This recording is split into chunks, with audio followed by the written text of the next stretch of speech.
You know, we talk a lot about systems, software, and spreadsheets, but at the end of the day, a veterinary practice is a group of hardworking humans trying to do something very difficult together.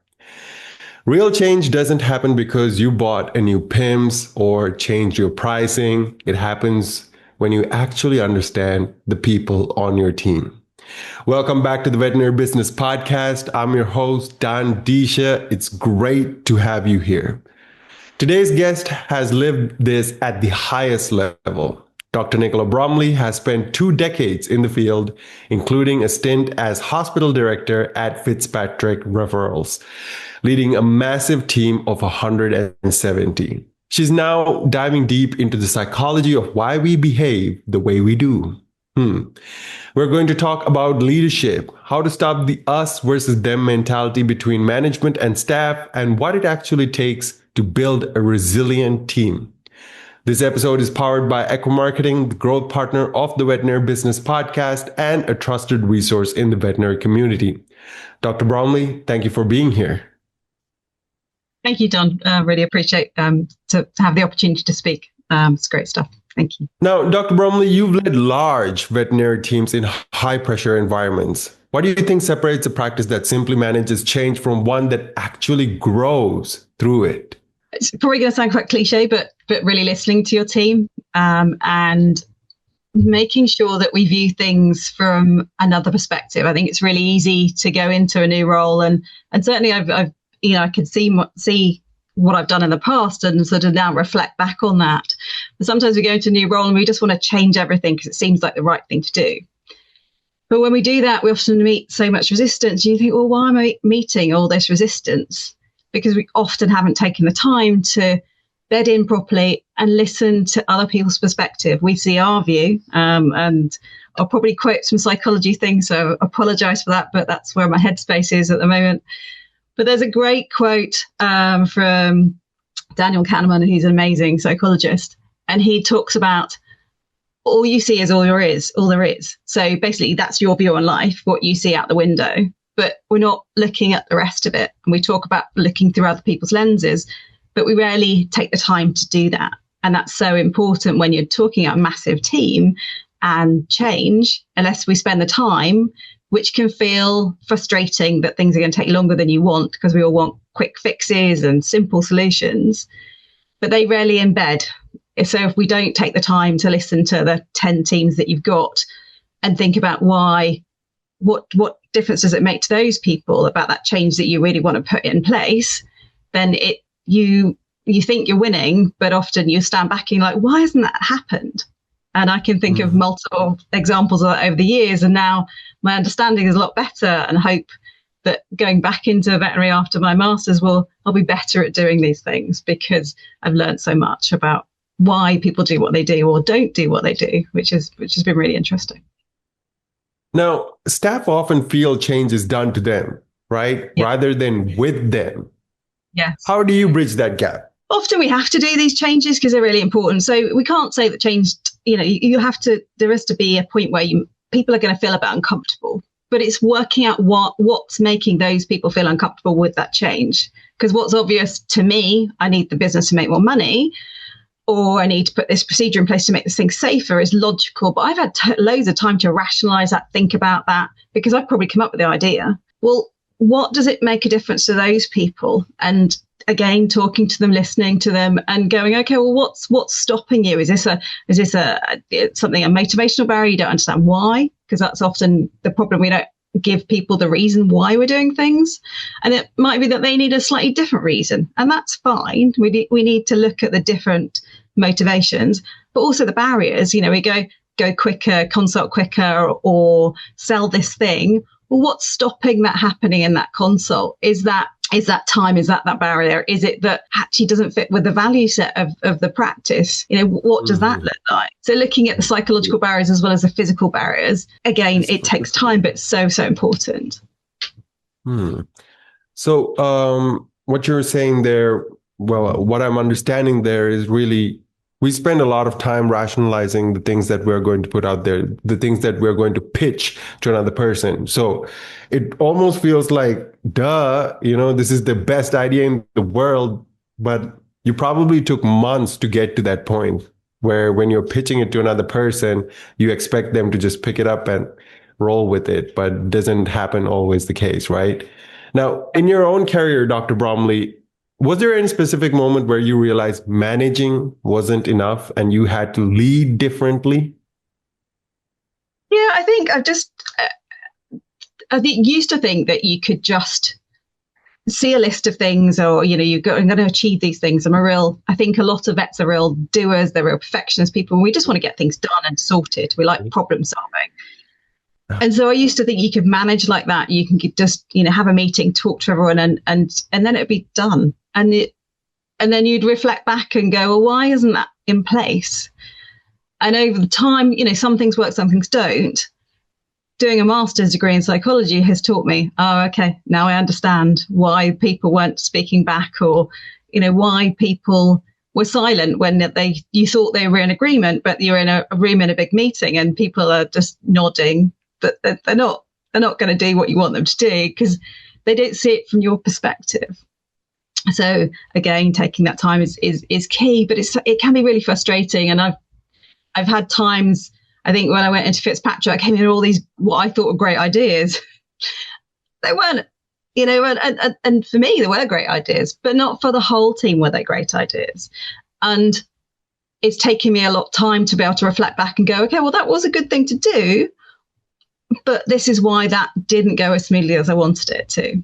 So I think when we look at things like putting in a new technology, which we all want to do, like, this is great, this is amazing, let's put this new app in, it's going to be great for the clients. Well, yes, it is. That cohort of people, amazing. That's really helped reduce their barriers to communicate with you. Amazing, great stuff. But what about the reception team? What about the vets? The vets just think they're busier and you're giving them more work. And they're like, no way am I engaging with that, because that's really hard for them. They're not seeing the benefit because their day is so busy, and busy, something that we always use in veterinary, I think probably all over the world. We're too busy to change. So they need to see what that looks like from their perspective. And that really took time when I put in a new technology at Fitzpatrick. It did really help some teams, but there was a lot of resistance because I didn't quite see it from their perspective enough initially. And I learned and we evolved and it got better. And for some, that once they could see what difference it made, that they could see their colleagues like, actually, I think I could get into this, but it just takes time. And you have to accept that you might have this time course of embedding this new tech and it's going to take a month. We know if we've lived these things, it rarely is as simple as that. And we have to appreciate that there's the planning fallacy where we go, oh, it's going to take a month, and 6 months later, you're still getting there. That's okay. It's not failure. We need to take the wins as we go and look at the change that we've, that we've embraced, and appreciate if you can get 20% of your team on board, you're getting there, but it takes that time. And I think it's so easy to get really frustrated so quickly. Take a breath, listen. It's okay if people say no. Let's understand where that no is coming from, because you might just not understand the reason. And getting to the true reason, whereas someone will say, it's because I'm too busy. Well, what's making you too busy? What can we do to look at that? Talk to me more about that. But again, it takes time. And I think a lot of leadership is talking to your people, not having too big a team, because you don't then have the time to talk to those people. And I managed a team of 170, but I didn't individually manage 170 people because we all know that's impossible. So part of what I did was restructure that business so that there were key teams of maybe 12, something like that, where you've got the time to talk and understand. And that really helped break down those barriers and empower people. So I think that's probably one thing that I did that made a huge difference, is breaking it up into smaller teams, allowing people to grow was a big part of what I did. And it is still ongoing there, which is great. Right. And of course, making sure to take a breather and listen right? Yeah. It seems like simple advice, but I'm just curious, where was your aha moment? Like, when did you think, you know what, I really need to either pursue my, master's in psychology to really understand the psychology behind, what is going on, and really the psychology behind why leaders don't take that breath and listen. So I think for me, having sort of managed big teams over the years and just really interested in sort of reading more about the subject. And I spoke at Vet Forum Europe on behaviour change. And I found it really interesting researching more about that to talk there to all these people. And I think I felt a little bit impostery at speaking there in front of this, massive load of business people. And then I had so many people come up to me afterwards going, great talk, so interesting, so relatable. And like, everybody feels like this. Everyone struggles with change and we don't all have the magic answers. And that inspired me to then go, actually, I really want to know more about this because I know some, but not in the depth that I know now. And it's still a massive subject, more to learn. And I think that's been humbling and is understanding that there's so much more to learn, but really, really helpful along the journey that I've had. Amazing. Now, Dr. Bromley, veterinary teams often face stress, emotional pressure, and constant demands. Yep. What role does compassionate leadership play in helping teams stay engaged and perform well? So again, we're back to listening and really hearing what they're truly saying about, do we need to debrief about what's just happened? And spending that time, I think it's so easy to rush through and accept that these stresses are normal when they're not. We normalize them because we sort of have to. But taking a breath and giving those people time to approach you and being consistent about that. We talk, it's very key in leadership to have an open door policy, but really look at that person when you're talking to them, give them the space that they deserve. Don't be on your computer or finishing an email. You need to look and take the time to be with them when they need you in that moment, and being aware of the vibe of the room. I think we all know when we walk into a really bad day in a practice and we go, oh, the atmosphere feels strange today. What's happening? You walk into that building and go, okay, let me understand. Let me have a walk around and find out what's happened here. Did something die? What happened? Because we have to deal with that all the time. And taking that time and making sure that you've got enough people to signpost and support people. It's interesting because it's psychological safety is a really big part of what I'm passionate about. I want to understand better. And the evidence is that although it's really important to support individuals with their challenges, it's more powerful that we do that as a practice, as a whole, rather than just focusing on the individuals. And I think we've done a lot of that. But all that tends to do, and it's important that we support those people, is it makes people feel a bit singled out. And a lot of the interventions that you're going to put in place, help everybody. So if we can look at the practice holistically and give them that support, whatever that looks like, is that just time out? Is that mirroring, let's make sure people leave on time? I think Zoetis did a study a white paper last year, where one of the key messages was make sure people have lunch. It was quite worrying that they did this amazing paper, and I was like so interested to read it, and it was like lunch. I'm like, well, what have we learned in the last 30 years? It's like we need to take lunch. Well, yes, let's make sure that we do make sure people have the time to breathe. We talk about it, but I've worked in a lot of practice over the last year to locum, and still we're not doing that very well. We do need to look after people, and we have to show that that's okay and normalize that behavior. So for me, look at the team as a whole, support them, give that individual support. That's important, and give people time, which I know is hard, but we seem to be able to prioritize having a consult for 20 minutes and working to time. But sometimes we don't seem to be able to prioritize looking after our people for 20 minutes, which to me is crazy. But we put up these barriers and we have to break those down. We have to re-normalize that it's okay to take that 20 minutes. And that's so important to retain our teams, to grow our teams, and to make them feel safe in that environment. There we go. When we put it into ROI context, everything makes sense for a practice owner. Taking that 20 minutes with your team member, that's an investment. That's an investment, It's not necessarily an expense. It can help with your retention, because that is a huge problem, at least in States. I'm not sure what's the situation out there in UK right now. Yeah. It's very similar. Especially. And it's so expensive to recruit.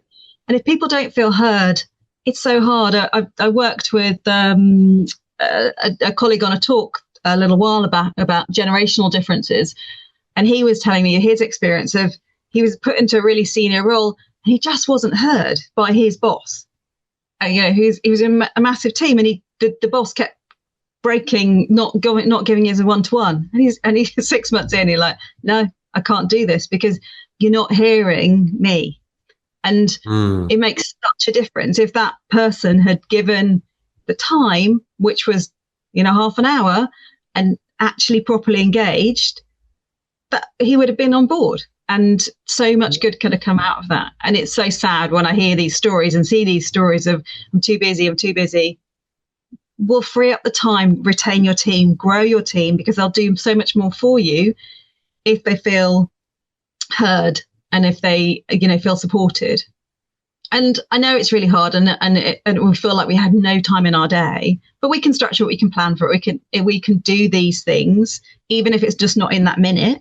We can go, okay, well, not now, but let's book that in for tomorrow when we've got that 20-minute window. Let's block out that one consult. That's okay. And that we have to normalize that. And that for me is so important. And I've seen that over time, why people leave. It's because they just don't feel heard. And I don't have all the answers, and I've got it wrong in the past. I just hope that I can get it more right in the future. Well, appreciate that, Dr. Bromley. And I think that connects perfectly with my next question here, which is about communication, right? Communication is such a major part in leadership. Where do you see veterinary leaders struggle the most when trying to bring teams together around change?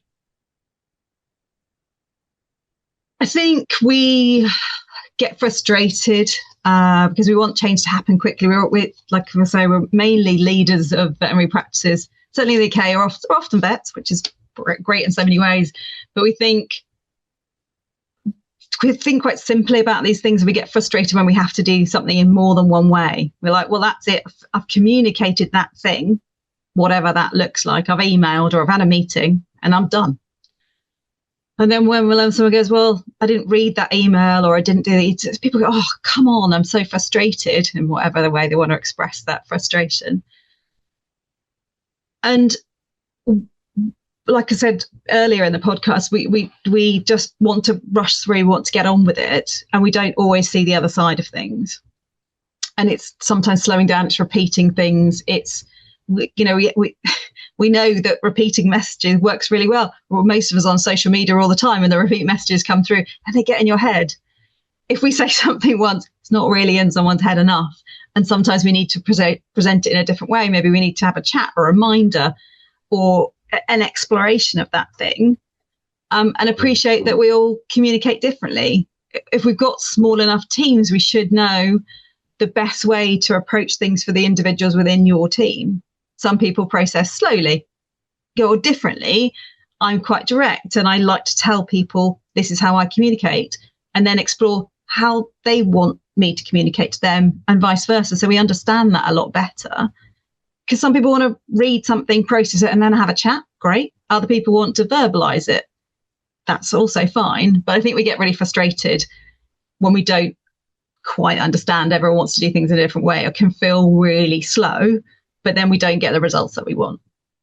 So it's hard. There's no simple solution for it. And I think communication, everywhere you go, everyone goes, oh, I need to fix communication. Well, what do you mean by that? What does that look like? And work slowly through the things. And I think it's ever evolving, ever changing, because your team changes, and therefore your comms needs to change, and that will feel so frustrating. but it's okay. And that's normal, because we do that every day in life when we talk to people in different ways, we meet them. But in our job, I think we think, I'll send an email or I'll do a meeting and it's done. But it's not, sadly. Mm-hmm. It's like holding ourselves to that professional label, right? Since we're professionals at our job, we already expect everyone to read all the emails, make sure you read all the bullet points inside that email too. And also not just read it, understand it, absorb it, and do it exactly the way I want you to do it. Yeah. But, we have 5 fingers on our hands and they're different. And people, when they read emails, although, we're communicating in English, it's understood much differently, right? So I'm just curious over here. Is there a problem with that expectation piece of it? Like, we expect things to just happen in one communication. Should we change that mindset somehow? Does that make a difference to feel like, okay, now I'm going to bring about a change. It's going to take some time because I'm going to change like 5, 10, 170 different people's minds. This is going to take a while. Is that a good starting place? I think it can feel, yes, I think it is a good starting place, but it makes you feel like you're never going to get there, which is really hard. You've got to start somewhere. You've got to start with, I feel this thing's going to happen. I think you've just got to take the wins as you go along the way. Like, okay, well, I've got those people on board. This is happening for those. Let's talk about why that's working for those people that are on board with this change, whatever that looks like. And okay, that's great. I understand from those people. And then I'll talk to these other group of people. What is it that's, and don't get defensive because it's so difficult. It's often your idea to go and be open to that feedback and not react. I have to make sure my face isn't in a cross face, but you have to go, okay, well, let's see it from your view. What's stopping this? It's working for these people. Explain to me openly, how I can help you or how we can help each other get to this point. Because we need to get there. We need to make this change happen. Otherwise, there's not progress. And we like change where we've got control of it. So if you can give people a bit more control, that often helps. If you can give them a bit more autonomy. I think as a group of people, vets hate having that autonomy taken away from them. We get quite reactive if we feel that that's been taken, and barriers go right up. So trying to work with people is good. I think we focus so much on education, like we'll give everyone all this information. It's all logical, when we forget, and it's so easy to do that. We don't work. Nobody. We post-rationalize a lot. Post-rationalize everything, but life isn't about being rational. We think quickly and we minimize all those things afterwards, and it can be quite frustrating. So thinking about why you do things really truly, and realizing actually I don't do most of the things in life because I'm one, either actively thinking about things, or two, because I've learnt this and this creates this. Some of it's habit, some of it's just my biases that I'm aware of. Some of it is just the easier path. You have to really slow down, but it's difficult. None of what I'm saying makes managing big teams easier, but I think give yourself a break as a leader and appreciate it's not what you're necessarily saying. It's hearing that team and working with them. You don't have to have all the answers. It's hearing what they've got to say and working with them to move that forward. And sometimes, if you've got a massively diverse group of people, you'll come up with some brilliant answers, which is great because I don't know it all. And no leader does. And that's important to be humble enough to appreciate. Right. Humble enough to appreciate, and also appreciate those small wins. You're having 10 team members, 1 or 2 of them gets it. And so, your idea is working. It's just the others have a bit of a different mode of communication. Absolutely. Indeed. Now, Dr. Bromley, you're studying the psychology of behavior change. What should practice owners understand about why people resist change, even when the change is clearly needed? I think because it's not always people are they might understand well, as a leader, you understand why you want to do that thing, or you've been told by your corporate that why you have to do that thing. So it's logical. You've had time to process it. The other team members, there'll be multiple reasons why that change doesn't feel right for them. It doesn't mean it doesn't have to happen, but it might not feel right. And it's exploring, why does that not feel right? And I've just had to learn about looking at those, looking at those different barriers. And so there's quite a good system called Combi Model, which people may or may not be familiar with, and I certainly wasn't before I started. But that's looking at capability, opportunity, and motivation for change. And if we break it down into those different subjects, then we can see how we can get the behavior to change. So is that capability barrier physical, psychological? Is that opportunity something, that's there? Do they have the time? Is that possible to change that thing in that time? Can they fit all those things into that 10-minute consult? Is that achievable? I don't know. And what's their motivation? How can we make this something that you actually want to do, rather than like, that feels discordant with my values or with what's going on? And it's understanding, how can I make that look in a different way? How can I make that, say that thing I need to sell because we need to make money as a business? How can I make that something that's motivational? What's the commonality of the value set that we can make that work? Because it might be that a different way that has been sold to you by your corporate saying, I need to sell this product. Well, if you can spin it, as what you would say, into actually you're going to help all these animals, that feels something that everyone can get on board with, rather than I need to make more money, which we don't really, most vets don't feel comfortable with. Doesn't fit with their values. And so it's looking at it in a different way, but exploring all those different factors about what are the blocks and how can we then go through those to make that change happen.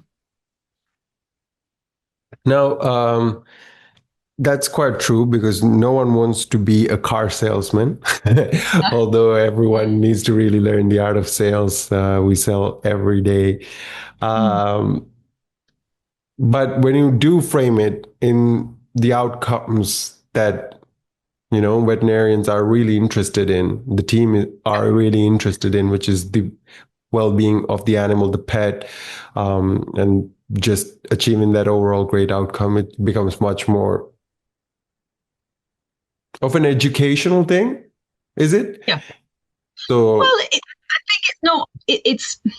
We think it's all about education. We think it's all about knowledge is power, and it is to a degree. But if you can think about the why a bit more and think about, why is that going to help, or does that make my life easier in that consult? So I think at the moment, say with tech onboarding, if you can get people to appreciate maybe an AI scribe, actually, that's going to make my life easier. But I might have to modify my behavior a little bit. I'm going to have to now describe how I do this consult, which feels a bit odd. Don't really like that very much. But actually, it saved me so much time, and I've got this write-up. So it's working on how it works for those individuals, and it'll be different for all those different individuals. But it's finding that why, finding what that looks like. Okay. Now, Dr. Bromley, teams often feel this change fatigue. Okay. How can a leader tell the difference between resistance and exhaustion? Yeah, I think we do need to be really aware of that, because we can be so enthusiastic and want to change everything all the time. And you do have to take a breath and go, do I really need to do this thing now? And think about exploring the impact of it. So I've known times where we've gone, well, I need to change this rota. I'm like, actually, historically, I did this 6 months ago. If I do this again now, I'm going to cause people to leave. So we're just going to have to sit with this uncomfortable for a bit longer, because it's too much too soon. And the impact that's going to have on the business could be catastrophic. So let's just pause and sit with it's not quite right now, and wait for the opportunity to come for when it is right. Or let's just review that. Let's park that idea. Don't bin it. just have it there ready to go. I think politics works like that. Have all these ideas ready to go and wait for the time's right to do so. Because everything has to align. Because people do go, oh, can you just stop? I need to sit. I need to move through this change process and be accepting, and it's embedded in it. Feel comfortable. I need to feel comfortable in what I'm doing every day. If I change all of these things, I feel so uncertain, so stressed. Actually, my brain can't work properly, because the more stressed we make our teams, the more likely errors are going to happen, and they no longer can feel rationally and openly. And then everyone gets more and more stressed. It becomes a self-perpetuating cycle of a bit of a disaster, really. So I think sometimes we have to write down all those great ideas and then go, okay, you can have 3 at a max. Wait until they're done and settled, and then you can go again if they're still relevant and no other good ones have come up. But I never go with more than 3 ideas at a time, because it's just too much. You can take them on board, but don't run with them. It's too much, too soon. It's not fair. And I really appreciate you showing us the impact of, just overdoing it, right? You're going to cause more stress for your team, which is going to result in more errors. And honestly, no one wants to do a bad job. Everyone wants to do a great job. And when they are unable to do it because of the system that is always just overwhelming them, you wonder if there are any other options. That's a good way to go about it. If not, we know things can go in the other direction as well, where you just burn out. Yeah. And that's such a big problem in our industry, is that burnout, that increase in pressure all the time. And we don't give ourselves the break enough to be able to appreciate that when we're so stressed, our ability to think rationally is so narrowed. And so that's why so many errors happen in that high pressure situation. And again, going back to let's leave on time, let's prioritize that lunch that we talked about earlier. It seems so little, but it's so important just to have a bit of space to breathe. I've just been doing master's exams the last few weeks, and my stress levels have been somewhere up here. And it just makes me realize you can't do it all the time. Your behavior changes when you're in that sort of heightened point. I don't think I've been the nicest person to live with, but it just sort of shows me what it's like for other people as well. So they're all done, thankfully, and I'm okay again now. But we do that to our teams a lot of the time. Or they're taking exams, they're doing all these things, and we have to appreciate that's loading on them. And then we stick this change on top, and it's that straw camel situation. And let's give people a break when okay, not now. We'll come back to that. Or was that really the right thing to do? We're reflecting on that, because not every change that we want to do is going to succeed. And I think going, all right, okay, I thought it was a good idea. It wasn't. Well, this is why it didn't work. Is it worth running again? Or is it that wasn't a great idea, and I own that and accept that? I'm not infallible. And that, I think that's really important as well, to show your team that, you don't always get it right. And you have to own that and appreciate that sometimes, okay, we're all human. Yeah. I mean, a lot of great things right there. And it's so interesting how undervalued owners can get about their own leadership authority or their responsibility, right? As a leader, you have such great privilege of really impacting so many lives at so many different touch points. But somewhere along the line, perhaps in chase of revenue, you kind of lose the plot. And you're like, oh, that's a really cool new, AI. Well, scribes are a bit easy. Nowadays, AI this, AI that. Let's bring it in. And you just overwhelm the team who just got used to something like 3 weeks ago. Yeah.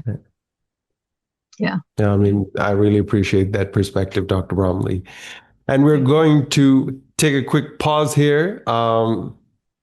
So that point about behavior change is so important because in veterinary practice, growth does not happen just because the owner wants it to happen. People need clarity, teams need alignment, and the business needs the right systems supporting the direction it is trying to move in.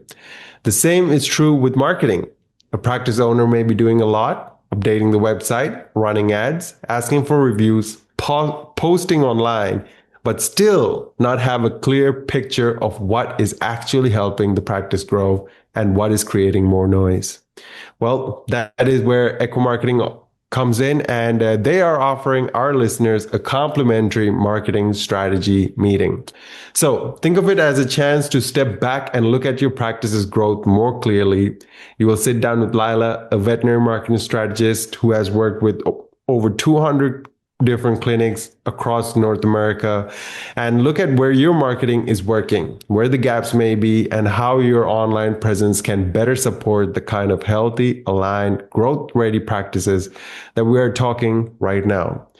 You can go ahead and book your complimentary marketing strategy meeting at veterinarybusinessinstitute.com/MSM. I'll repeat that one more time. Veterinary Business Institute, that's one word, .com/MSM.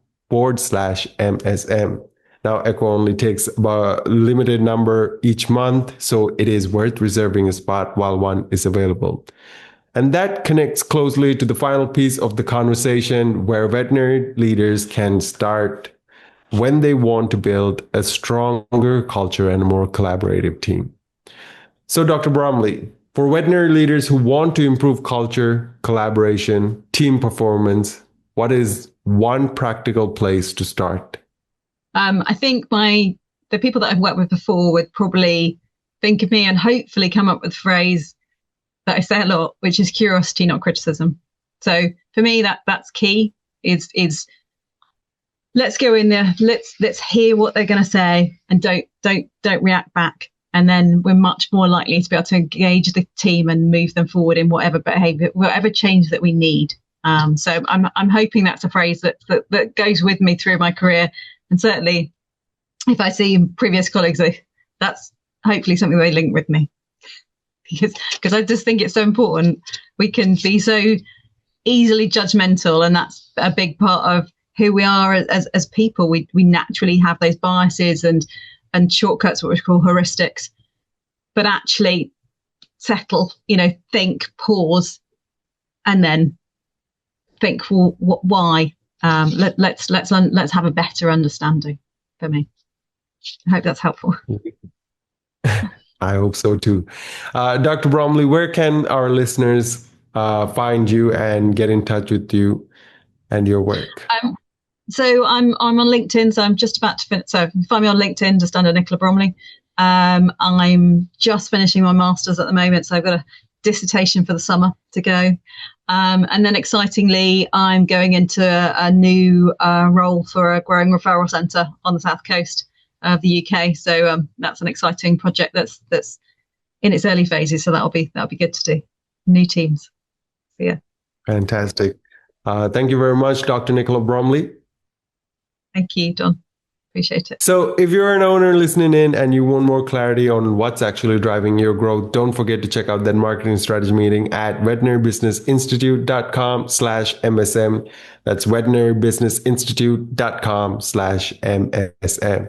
I'm Dan Disha, and thanks for listening to the Veterinary Business Podcast. We'll see you on the next episode.